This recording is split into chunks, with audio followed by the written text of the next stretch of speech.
One of the lingering mysteries of Teen Wolf is just exactly what Kate did to scramble Derek's brain and his body at the start of season 4.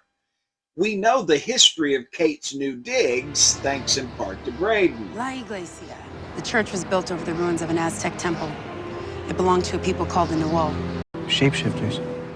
We're jaguars.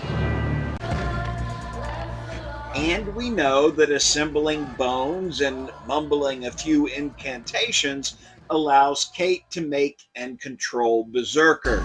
You are about to become something unrecognizable to your friends.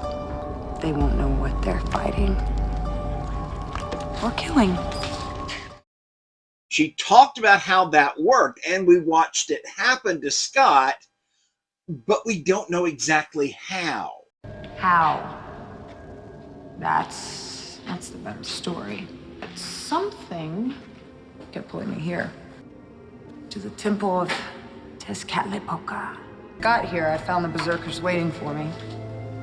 They helped me survive, and I didn't know quite why until just recently.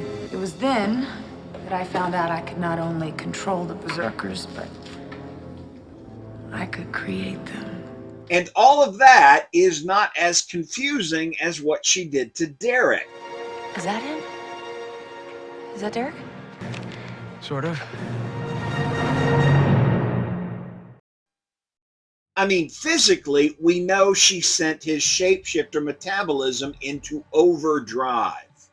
That looks like it healed really fast. Unusually fast. But she also managed to completely scramble his brain. What color were his eyes? Blue. Afterpage. Which could mean around the time he first met Kate. Mentally, what we're seeing is not as precise or difficult as taking Derek back to a specific year.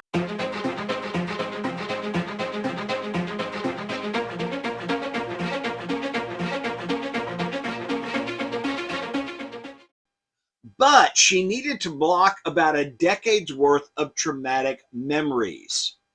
That's not all that far-fetched in the real world.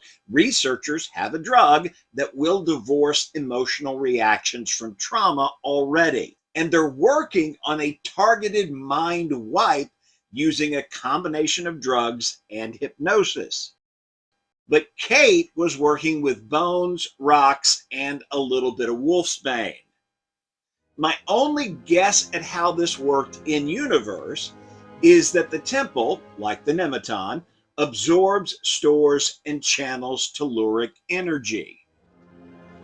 So Kate keeps Derek drugged with the wolfsbane in a chamber at the center of telluric power.